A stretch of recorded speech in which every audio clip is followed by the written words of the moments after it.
Let's talk about child behavior management. That can be tricky. I'm Nicholeen Peck, and I teach all over the world about parenting, good communication, how to build strong family bonds, calmness, self-regulation, child development, and education, all through the lens of the principle self-government. And in this video, we're talking about child behavior management. So in this video, we'll talk about management of the behaviors, who actually gets to do that management, and how to set up a system or a structure where the child is inspired to manage themselves.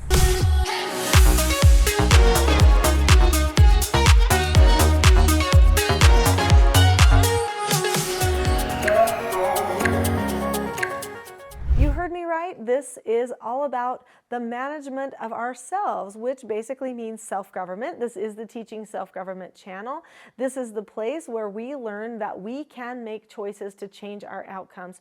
We don't need to make excuses. We don't need to blame other people. We don't need to get emotional and power struggle. Instead, we can understand what's going on inside of ourselves, articulate ourselves properly, direct ourselves, basically parent ourselves. Now, this doesn't mean that children come ready to parent themselves from the beginning, far from. They have to learn lots of things. It's a line upon line incremental process as they learn to control themselves and better self-govern. But over the process of their development, as they learn repeatedly with consistent parenting and teaching from their parents, then by the time they reach the age where they're going to transition to adulthood, they should be completely ready to actually parent themselves. So if you think about it, as an adult, you are parenting yourself. We all have to do that. The burden falls to us once we are done with our years of being a child and a minor, and our parents now launch us off onto our own. This can be difficult, especially if we miss some vital lessons during those days and years of our adolescence. So what can we do to better prepare our children to manage themselves when they're adults, but also when they're children, because it is a gradual process? We can teach them the skills and principles of self-government. Those skills and principles are really just adult skills. Everyone needs them. Let me just share with you the 4 basic skills. I'm sure if you've subscribed to this channel, you've already heard me mention these skills before,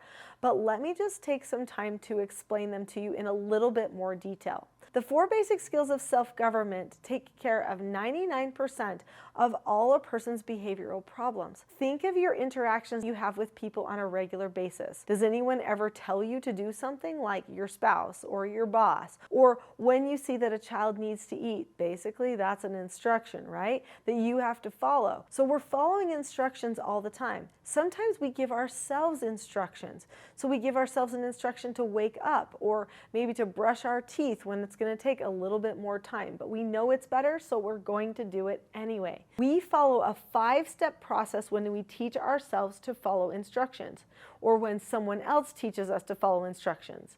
We look at the person or the situation, we keep a calm face, voice, and body. We say, okay, this is what I need to do, or we disagree appropriately, if that's a possibility. We do the task immediately. That means we go do it right then. We don't wait and procrastinate. And then we check back, either with ourselves or with other people if we're working with other people. So when we're teaching our children how to follow instructions, they are going to be reporting back to us. At this time, we give them proper feedback. So we praise them for doing all of the steps to following an instruction and show them that good equals good and bad equals bad. For a person to learn self-government, they have to understand cause and effect as it relates to their own behaviors. This means that they need to be engaged in self-analysis on a regular basis, and they need to have the opportunity to see when they have done something wrong. This brings me to another one of those 4 basic skills, which is accepting consequences. A person cannot learn self-government unless they get the opportunity to accept their consequences for themselves. This means that they need to be corrected, that there needs to be a structure in place that has positive and negative consequences associated with it, so that then when they do something that violates the rules of that structure, that then they get the opportunity to accept the negative consequences and learn that self-government. A person becomes very strong, resilient, even anti-fragile when they get the opportunity to accept consequences on a regular basis. Now, what if the person feels like the consequence might be unjust, or they haven't done anything to deserve that consequence? Well, then they can use another one of the 4 basic skills called disagreeing appropriately. When a person disagrees appropriately, they seek to understand the other person and then they share their point of view. They stay calm, they're open-minded, but they also recognize they don't get to control somebody else's desires or what they think. This means that ultimately, if they don't get their way with disagreeing appropriately, that they do need to drop the subject. There is a 7-step process to disagreeing appropriately that when a person learns that skill, actually is very empowering, and it's a very maturing process as well. So there are 4 basic skills of self-government, and we've only talked about 3. What's the 4th one? That is accepting no answers and criticism. All of our boundary issues are no answers. Of course, when somebody else also gives us a no answer, that's a no answer. When things don't go our way, that's a no answer. When we lose something, that's a no answer. When somebody gives us criticism, this also basically is a no answer. It feels just like one. Somebody is saying, I don't think I approve of that. Sometimes even getting positive criticism for some people can feel like a no answer because they didn't want that type of positive attention. And they have to learn how to accept positive criticism as well as negative criticism. Those are, in a nutshell, the 4 basic skills of self-government. Now, we didn't go into great detail about the steps to those skills. That's very important. That is definitely talked about on other videos here on the channel, but it's also a big part of the TSG parenting course training that's located on my website. One of the most important things that you can do to help your children learn self-management is to teach them ahead of time what skills they need and then to give them the proper feedback. This requires consistency. This means you need to analyze with your child what happens on a regular basis to teach them that it's okay to analyze, find a problem, and fix it.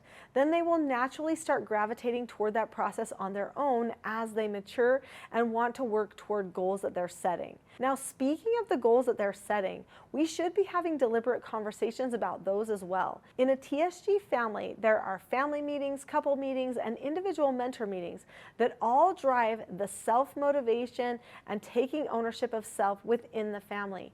The family works on themselves in order to become a better, happier working unit. But when there is a problem, parents are ready for it. They've got the skills of self-government ready at their disposal to give the child the feedback that is required for correcting problems as well. There are multiple different ways to correct a problem. Of the 5 teaching styles, 3 of those teaching styles are usually targeted at correcting problems. One of them toward basic corrections, which I call effective corrections. It's a 7-step process. The other one is called intensive teaching. This is what you do, a process for when a person is going completely out of control. And then there's parent counseling sessions, when you realize that there's something you need to discuss with your child because they have not had the opportunity yet to solve that problem. When the person has a parent counseling session with you, you target that one area, make a plan, and help them personally invest on that. So let's talk about examples of child management and what that looks like in a teaching self-government system. So let's say that a parent tells a child how to accept a no answer. That would be a very good practice because that's a really proactive, good thing to do to encourage good behavior. Let's say that they tell them that it is a no answer to wipe their hands on the wall. I mean, that's a gross behavior. It could happen that a person has dirty hands and they wipe them on the wall. We wouldn't want that to occur. So the parent notices after the first time, some teaching needs to happen here. I'm going to do some teaching. We call that a pre-teaching. This is one of our 5 teaching styles that parents use. They would pre-teach the child about wiping their hands on the wall and how this was not okay. They would explain why, and then they would talk about how they would handle that behavior in the future. They might say to them, this is a no answer. If you do it in the future, that means you're not dropping the subject, because that's the 4th step of the skill, accepting no answers. So then they would say, if you don't drop the subject, then that's okay. I'll just take some time to do a correction and you'll get the opportunity to earn an extra chore. So now we have pre-taught exactly how the parent will handle a situation in the future if a child decides to wipe their hands on the wall again. The parents are going to want to keep it pretty simple. If you attach a different negative consequence to every single thing that you might correct, you will probably defeat yourself in your own system because it will be too complicated to remember. We need to keep things simple. When I talk about negative consequences, we keep them simple. There are 4. That is it most of the time. Very rarely do we come up with others. When we do, we come up with them in special meetings as a family or individually as individual treatment plans for a particular child. So then after I've taught that and how I will handle the circumstance, then when the child chooses to wipe their hands on the wall again, then I don't need to get frustrated. I don't need to take it personally. I can go through my own calm steps because I do have a whole bunch of stuff about calmness, self-regulation, how to keep yourself in the proper mindset and have the proper tone with the teaching. That's going to be important because we need to be able to hit the heart place, not just the brain place or just behavioral stuff. To help a person have a change of heart, I need to make sure that I'm self-governing myself. So then what I would do is I would do an effective correction about them not dropping the subject and accepting a no answer. Then if they chose to accept that consequence, then I would praise them and give them an opportunity to go ahead and do that consequence. And like I said, there's only 4 usually that we're going to be dealing with. Then if they don't choose to accept that consequence, maybe they go out of control, they start arguing or fighting, then clearly they're not disagreeing appropriately, which is one of our 4 basic skills, and likely they might be out of instructional control, which means at this point they're not likely to follow any instruction from me whatsoever. So we need to conduct a little test and point them toward calmness and self-regulation. To do this, we use the skill intensive teaching.